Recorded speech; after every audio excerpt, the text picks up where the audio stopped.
business. I'm actually here in my office getting ready to print up some more of my shipping labels. You want to think about what you're going to offer, but not necessarily how many of those things you're going to offer. One thing that I've learned, and what I mean by that is that what I've learned over the years is that we started selling about 14 years ago when we had our bakery, our retail storefront. We actually began to sell probably 40 different cookies. We had gelato ice cream, panini sandwiches. We had bread. We had a huge menu. And that was a learning experience for me because that was the first time I ever ran a bakery slash ice cream slash sandwich shop of my own. So what I learned from this, though, that was really interesting is that you need to start with a minimal menu, whether you're going to even open a brick and mortar bakery or if you're doing like what we're doing here in our commercial kitchen, making products to order. You might want to rethink your menu because what we do now is we've actually up to about 300 different items. And when I say that is that we've got about 220 items on our Amazon store. We have probably about 150 different items on our corporate store, our business store, and then eBay and so on. Now, the reason why we do that is that we've actually taken only about three or four different items, and we began to bundle them. We began to create different size packages. So what I tell a lot of people who ask me through our YouTube channels and through our consulting, how do you actually end up doing that? How do you do 300 different items? So we take a base of, like, for instance, we do chocolate pretzels, we have chocolate Oreos, we do baked goods and cookies. We also do a variety of candy brittles, we do nuts and snacks. But there's a trick behind all of that. And what I mean by that is that we actually have the ability to take one particular product, like our pretzels, for instance, and we'll take that product and we end up making it in 20 or 30 different ways. And then we provide our customers with different packaging. Like, for instance, our pretzels, we have probably 70 different toppings. Yes, we actually do have 70 different toppings. But we began to, my wife and I, coming up with some creative ways to package it in quantities, like a 12-pack, 16-pack, a 20-pack, and then so on.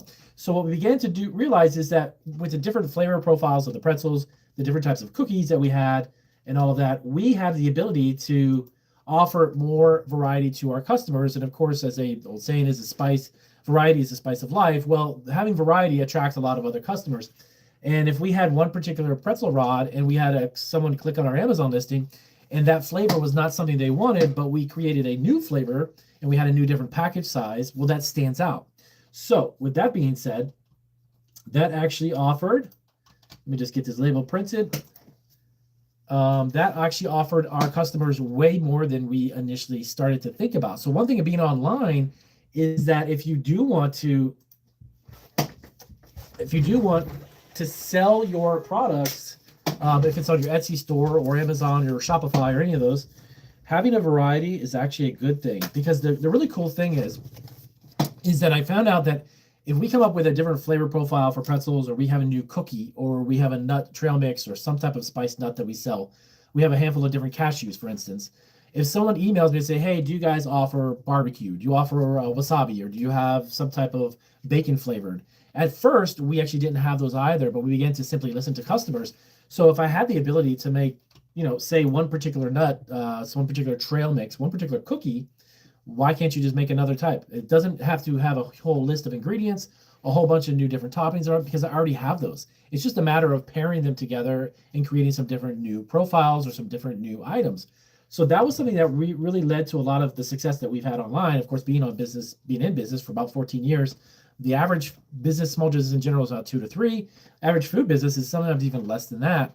So this variety, this really kind of a trick that we learned being online, has offered us a huge opportunity to offer customers a huge menu, but I don't have to carry thousands of different ingredients. It's just how you pair them, and it's also how you package them and the size of the packaging, which was something I learned actually from a YouTube video a few years ago. I saw a guy who started selling his product online. It wasn't food, it was another product. But he began to get a higher ticket sale and a higher transaction amount on every order because he literally began to bundle up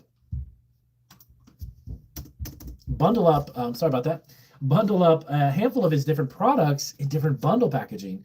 So his customers love that, and they would come back for one particular product and then come back again and again. So the moral of the story, the reason why I'm making this video is, one cool thing is that if you can make a product one way, I would highly recommend you come out with 5, maybe 7 different ways to make it. If it's a different flavor profile or if it's the same product, how you package it in different sizes, because you'll accommodate to different customers.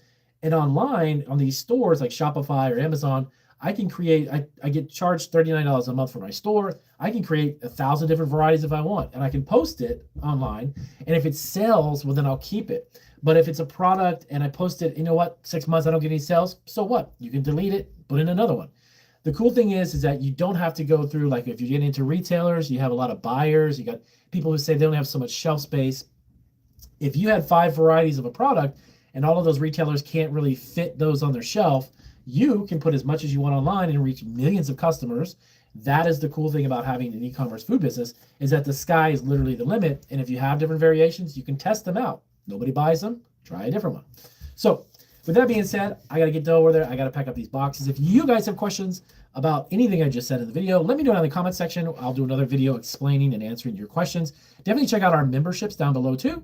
And we have a ton of great resources in the description of this video. I'll see you on our next video.